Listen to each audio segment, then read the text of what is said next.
Welcome back to James Bond Indonesia, here with your host Batista Adventura. Setelah kita membahas tentang pemimpin dari organisasi kriminal dunia, yaitu Ernest Stavro Blofeld pada video sebelumnya, kali ini kita akan membahas organisasi yang dia pimpin, yaitu Spectre.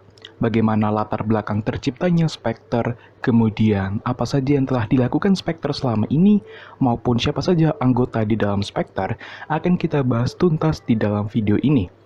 Namun sebelum masuk dalam pembahasan, jangan lupa untuk klik tombol subscribe-nya, like, dan juga share kepada teman-teman kalian, supaya teman-teman yang lain juga mengetahui informasi di dalam channel ini, dan supaya channel ini bisa berkembang di kemudian hari. So, tanpa berpanjang kali lebar, inilah kita masuk dalam pembahasan Spectre. This organization, do you know what it's called? No. Spectre. Its name is Spectre. Spectre merupakan kepanjangan dari Special Executive for Counterintelligence, Terrorism, Revenge, and Extortion. Adalah sebuah organisasi fiksi yang muncul dalam franchise James Bond dan dibuat langsung oleh Ian Fleming dalam novelnya. Spectre juga muncul di sepanjang film James Bond maupun di video gamenya. Seperti yang kita tahu bahwa Spectre dipimpin oleh Ernest Stavro Blofeld, yang penjelasan singkat mengenai Blofeld sudah kita bahas pada video sebelumnya.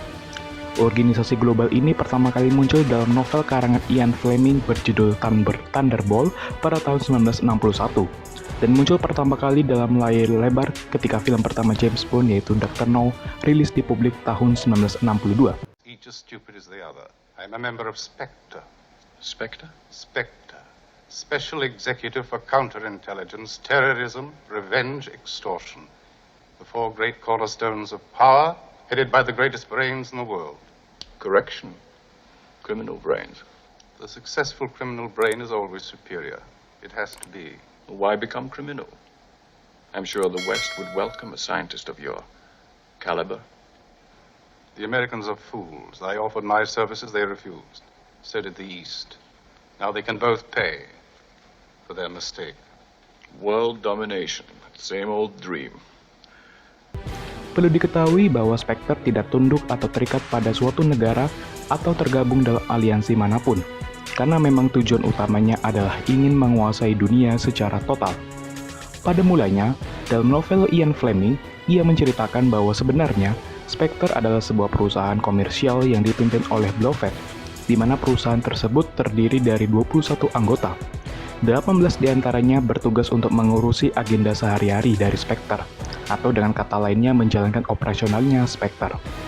Anggota Spectre sendiri terdiri dari 6 organisasi terkenal, diantaranya dari Nazi Jerman, organisasi Soviet bernama Smurfs, mafia dari Italia, French Corsian Unique Corps, organisasi bernama Crystal, sebuah organisasi dari Turki, dan organisasi dari Yugoslavia. Kemudian 3 orang lainnya terdiri dari Blofeld sendiri sebagai pemimpin dan 2 orang ahli sains sebagai pimpinan tertingginya. Seperti yang telah disampaikan, bahwa Spectre memulai debut pertamanya dalam novel ke-9 yang ditulis oleh Ian Fleming berjudul Thunderball tahun 61. Dilansir dari Wikipedia, ketika Fleming menulis novel Thunderball pada tahun 59, ia meyakini bahwa Perang Dingin akan berakhir dalam waktu 2 tahun mendatang, sehingga ia dapat menyelesaikan novelnya tersebut pada tahun 61. Kemudian ia menceritakan bahwa dari novel yang sudah ia tulis, kebanyakan ia memakai musuh politik dari suatu negara, sehingga agar novel James Bond karangannya itu tidak monoton, tidak membosankan, ia akhirnya memutuskan untuk memakai penjahat, katakanlah seperti itu, yang netral, yang tidak ada kaitannya sebagai musuh dari suatu negara atau penjahat politik. Itulah alasan Fleming akhirnya menciptakan organisasi Spectre dan dimasukkan dalam cerita novelnya. Sebenarnya Spectre terinspirasi dari sindikat mafia dan jaringan kejahatan lainnya yang memiliki sistem yang terorganisir. Dalam artian semua aksi yang mereka lakukan harus melalui tahapan perencanaan sampai matang dan dilakukan secara bersama-sama. Selain itu, dalam sindikat mafia juga ada kode etik yang selalu mereka tegakkan, yaitu kesetiaan dari semua anggota. Sehingga kalau kita lihat film bertemakan mafia atau gangster, semua anggota diminta untuk setia pada organisasi tersebut juga kepada pimpinannya. Film Godfather sebagai contohnya. Kalau di film, Spectre sebagai wadah untuk menghancurkan suatu negara atau bahkan menghancurkan dunia. Seperti di film Dr. No, Spectre bertindak untuk menyabotase peluncuran roket yang dilakukan oleh Amerika Serikat.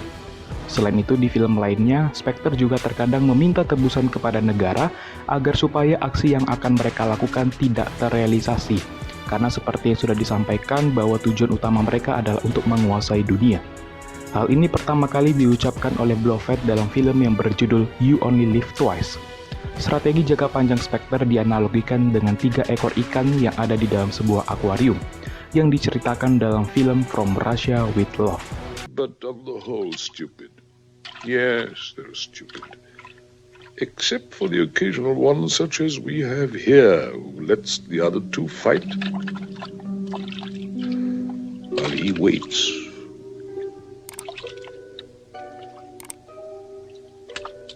Waits until the survivor is so exhausted that he cannot defend himself. And then, like Spectre, he strikes. Dalam film itu, Blofeld menceritakan bahwa ada satu ikan yang diam, tidak ikut berkelahi, sementara 2 ikan lainnya berkelahi atau menyerang satu sama lain, sampai salah satu dari mereka ada yang mati. Kemudian, karena si pemenang ini sedang lengah, karena energinya terkuras habis, si ikan yang menunggu tadi akhirnya menyerang ikan pemenang tadi dan dengan mudah membunuh ikan pemenang tersebut. Dengan demikian dapat dikatakan bahwa Spectre dapat memicu konflik antara 2 musuh yang kuat, yaitu antara 2 negara adidaya, dengan harapan kedua negara tersebut akan kehabisan tenaga dan menjadi rentan ketika Spectre akhirnya merebut kekuasaan tersebut. Seperti contoh dalam film Thunderbolt, Spectre memeras agen asal Jepang untuk menjual atau mengedarkan narkoba di Amerika Serikat, sehingga Amerika Serikat menyangka bahwa negara Jepanglah yang telah mengedarkan narkoba atau obat terlarang tadi di negaranya. Contoh lainnya adalah ketika Spectre akhirnya membunuh seorang pembelot di Uni Soviet dan mengatasnamakan aksi pembunuhan tersebut atas nama Kementerian Luar Negeri Perancis. So, James, why did you come? I came here to kill you. And I thought you came here to die. Well, it's all a matter of perspective. Kembali membahas soal anggota dalam Spectre, tadi telah disampaikan kalau jumlah anggota Spectre adalah 21 orang. Semua anggota di Spectre menggunakan nomor sebagai pengganti nama mereka. Blofeld selalu menggunakan istilah number 1 sebagai sebutan Blofeld di Spectre. Lalu ada tokoh bernama Emilio Largo di film Thunderbolt, dia mendapat sebutan number 2 di Spectre. Dan seperti yang sudah pernah dibahas di dalam video sebelumnya, kalau Blofeld adalah pemimpin bertangan besi, di mana ia tidak segan menghukum anak buahnya yang gagal dalam menjalankan misi. This is the price of failure, Mr. Bond.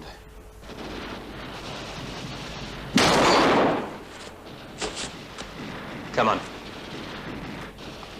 Sehingga semua anggota Spectre takut padanya.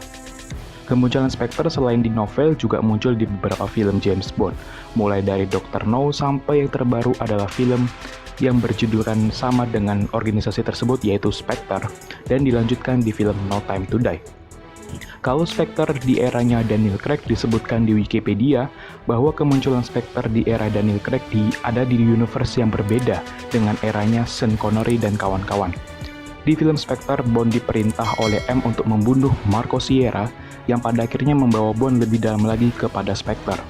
Diceritakan pula bahwa Spectre dan Blofeld sendiri adalah biang kerok dari serangkaian peristiwa yang terjadi selama Daniel Craig memerankan Bond. Bahkan diketahui, Le Chiffre, Silva, Mr. White, dan Dominic Green di Quantum of Solace memiliki hubungan atau berafiliasi dengan Spectre. Dengan Spectre, Blofeld berusaha untuk menguasai program pengawasan global yang disebut dengan Nine Eyes. Tetapi rencana tersebut berhasil digagalkan oleh Bond dan jajarannya di MI6. Kemudian terungkaplah di eranya Daniel Craig bahwasannya Bond dan Blofeld adalah saudara. Karena ketika masa kecilnya, Bond menjadi anak yatim setelah kedua orang tuanya meninggal. Akhirnya diadopsi oleh ayahnya Blofeld. Namun sebenarnya Blofeld membenci Bond karena ia menganggap Bond telah mencuri kasih sayang ayahnya dari dirinya. Sehingga karena kecemburuannya itu, ia membunuh ayahnya sendiri dan akhirnya ia memalsukan kematiannya sehingga orang banyak telah menganggap kalau Blofeld itu telah mati atau telah meninggal. But did you know that it was my father who helped him through this difficult time?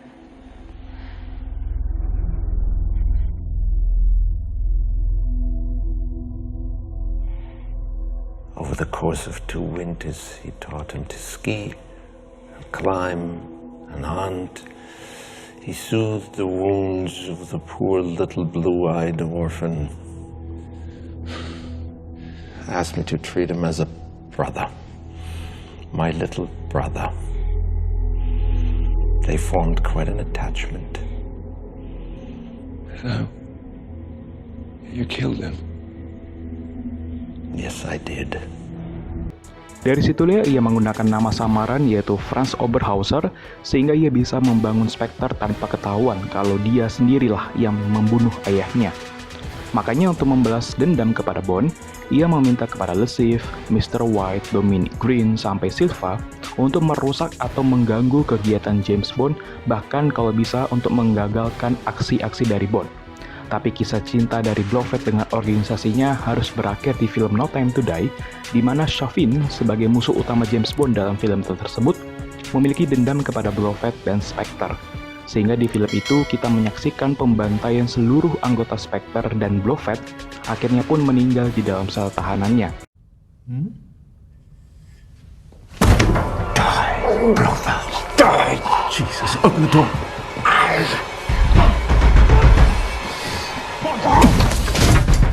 Open the door!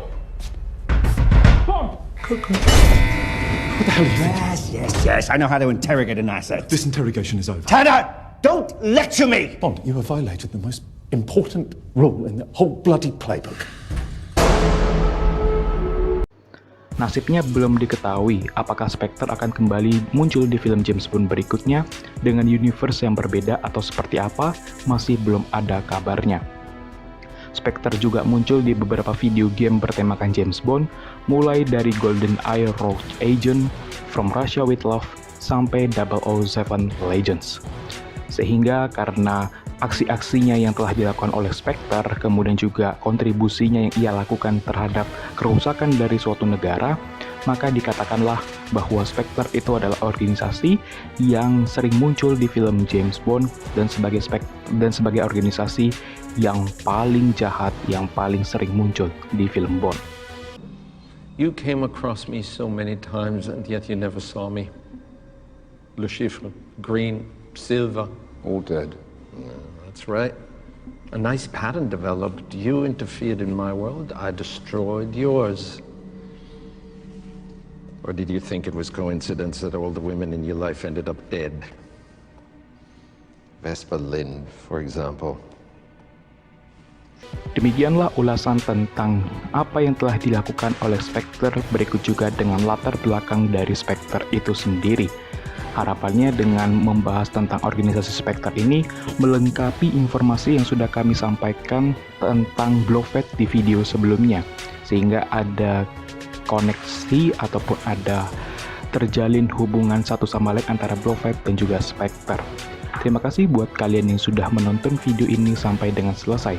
Sekali lagi, jangan lupa untuk klik tombol subscribe, like, dan juga share kepada teman-teman yang lain.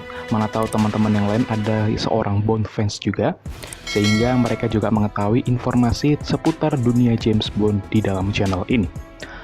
I will see you guys on my next videos. Batista Ventura out. See ya.